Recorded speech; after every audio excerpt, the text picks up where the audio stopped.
Então, tocando aquele ponto que eu falei para vocês, que quando eu estou utilizando aquela declaração do meu vetor de forma dinâmica, eu estou criando um ponteiro. Quando eu faço isso, ó, tipo asterisco, o nome da variável, essa é a sintaxe de um ponteiro. E o que é um ponteiro? O ponteiro ele armazena o endereço de uma variável, ao invés de o valor dela. Tá? Vou mostrar no detalhe mais para frente. Então, por exemplo, eu posso criar um ponteiro para um inteiro. Então, int pointer vet. Ou um ponteiro para um float. Float pointer notas. Ou um ponteiro para caractere, que é o char pointer nome. Esses caras, eles podem ser para criar vetores, porque ele vai estar armazenando um endereço de onde estão as minhas variáveis, tá? Por isso que um vetor ele também pode ser definido como um ponteiro, né? Por isso que eu pergunto, alguma semelhança com algo já visto? A gente viu a definição estática a definição de alocação dinâmica de vetor. Então é isso que a gente está fazendo. Quando a gente cria um ponteiro, assim, para alocar dinamicamente um vetor, a gente declara um ponteiro, depois a gente aloca e armazena ali o endereço dele. Tá? Então vamos ver aqui como que funciona. Ó, na parte de baixo da tela, nós temos como se fosse a representação da memória de onde estão as variáveis. Então, é como as variáveis estão em memória. Em cima, nessa parte ali, né, das variáveis em memória, nós temos três linhas, né? Uma linha acima que tem o nome da variável. A linha do meio que está em cinza, que eu tenho o valor da variável, e a linha de baixo, que eu tenho o endereço. Sim, que lugar da memória é aquele? Então eu tenho um endereço, que é um númerozinho, para eu armazenar aquilo ali. Tá? E eu tenho no bloco do meio que tem operadores de ponteiro. Eu tenho dois operadores, tem o asterisco e o e comercial. O asterisco ele acessa o conteúdo de um endereço. E o e comercial acessa o endereço de uma variável. Então, se eu tenho uma variável e eu quero acessar o endereço dela, quero pegar o endereço dela, eu uso e comercial variável. Então, lembram lá quando a gente estava utilizando o scanf, que eu falava para vocês que para utilizar o scanf eu precisava colocar e comercial e a variável? Era porque para o scanf eu não podia passar a variável, eu tinha que passar o endereço da variável, por isso que eu estava utilizando o scanf. A gente está a cada vez chegando mais perto da de eu explicar totalmente por que eu preciso desse e-comercial. Tá?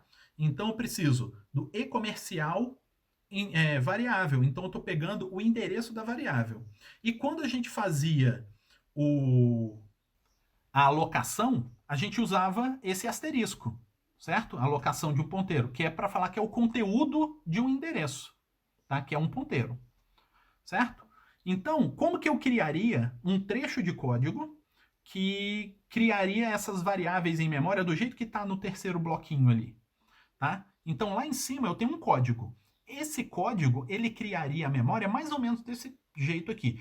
Os valores dos endereços que estão ali, para 0x0048, 0x0052, são hipotéticos, porque quem define isso é o sistema operacional. A gente não tem controle nenhum sobre isso, mas isso daqui é totalmente hipotético para vocês entenderem o que aconteceria quando a gente cria as variáveis. Então, eu defini lá int a igual a zero. Quando eu faço isso, eu estou falando para o sistema operacional o seguinte: aloque para mim, separe para mim um espaço de memória suficiente para eu armazenar um inteiro. Eu vou chamar esse local de memória de A e eu quero colocar zero nele. Eu quero colocar zero no conteúdo dele. Então ele vai fazer isso que está lá no conteúdo, lá na caixinha de variáveis em memória, no canto esquerdo. Ele vai separar um bloquinho que vai ter um endereço nesse caso, por exemplo, 0x0048. Ele vai chamar de A, porque eu chamei de A, e ele vai colocar zero nele. Aí logo em seguida eu pedi para ele declarar um B né, que é um inteiro, e colocar 17 nele. Então, na caixinha do lado, que vai ser o 0052, por que vai ser 0052? Porque o inteiro ele tem tamanho 4. Então, do 048, 048, 049, 050 e 051 vai ser ocupado pelo A. O próximo livre é o 52, que é onde vai estar o B. Então, 0x0052 vai ter o B. E lá eu mandei armazenar 17. Beleza, ele botou 17 lá. Aí depois eu mandei criar um float C. Aí beleza, o próximo bloquinho, que é o C, que o endereço vai ser 056, e eu mandei armazenar 2.4. Ele armazenou 2.4 lá. Aí depois eu mandei criar um char D igual ao caractere C. Eu mandei armazenar o caractere C nessa variável D, que é do tipo char. Aí beleza, ali no variáveis em memória, ele colocou, né, a variável D, o conteúdo dela é o caractere C, e ela está no endereço 0x0060. Aí logo em seguida eu mandei criar uma variável E, que é do tipo float, e armazenar 4.1 nela. Então, beleza. Eu coloquei na próxima variável, eu criei o E, que eu coloquei valor 4.1, e embaixo tem o endereço dele, que é 0x0061. Por que 61? Porque a variável anterior era um caractere. O caractere ocupa 1 byte. Então, ele ocupou 1 byte, o byte seguinte já está disponível para a minha próxima variável, que é o E. Então, por isso que ele ficou no 61 e não no 64, por exemplo. Aí depois eu mandei criar um vetor de char chamado nome e armazenei a string fim nele.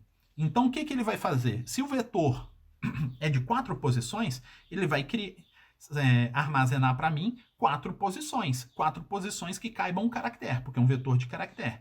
Então, ele vai criar o 65, ele vai, né, reservar o 65, 66, 67, 68. E cada um deles é uma posição do meu vetor. Então, o 65 é o nome índice 0, o 66 é o nome índice 1, o 67 é o nome índice 2 e o 68 é o nome índice 3. E quando eu mandei armazenar fim, ele vai, em cada posição dessa, colocar um caractere da string fim. Então, no nome 0, ele vai botar o F maiúsculo. No nome 1, ele vai botar o I minúsculo. No nome 2, ele vai botar o M minúsculo.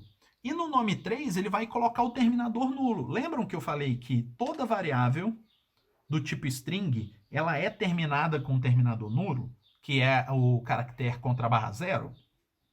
Então ele colocou ali. Por isso que a palavra fim tem 3 letras, mas eu criei um vetor com 4 posições. Por quê? Uma posição tem que ser para o terminador nulo, senão isso pode dar problema no meu programa. Então eu criei essa variável. E por último, lá no código, eu mandei criar uma variável f, que é um ponteiro para inteiro. E eu armazenei nessa variável f o endereço do B. Então, lá, no F, eu criei um F, que era o próximo espaço disponível, que era o 0x0069, que era o próximo espaço disponível. E eu armazenei lá o endereço do B. O que o programa fez? Ele foi no B, ele acessou o B. O conteúdo do B é 17.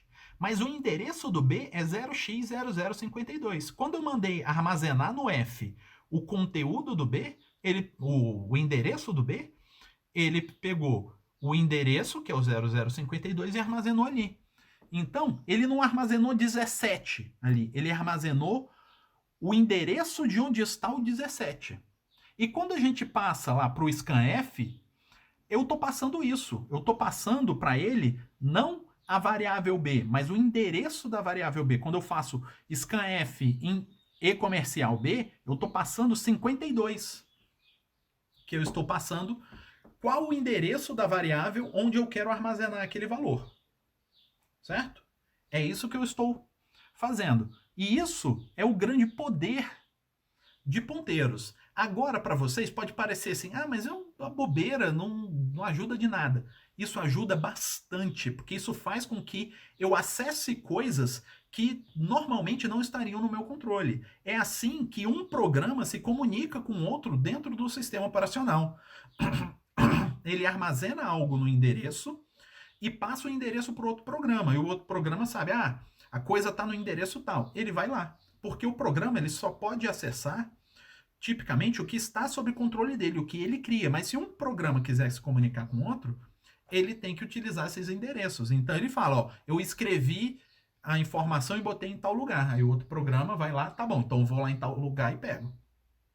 Então essa é a forma de fazer, de se comunicar. Mais para frente, eu vou colocar atividades, né, e exercícios para vocês irem praticando essas coisas, tá? Praticando ponteiros, matrizes e alocação dinâmica. Beleza? Até mais!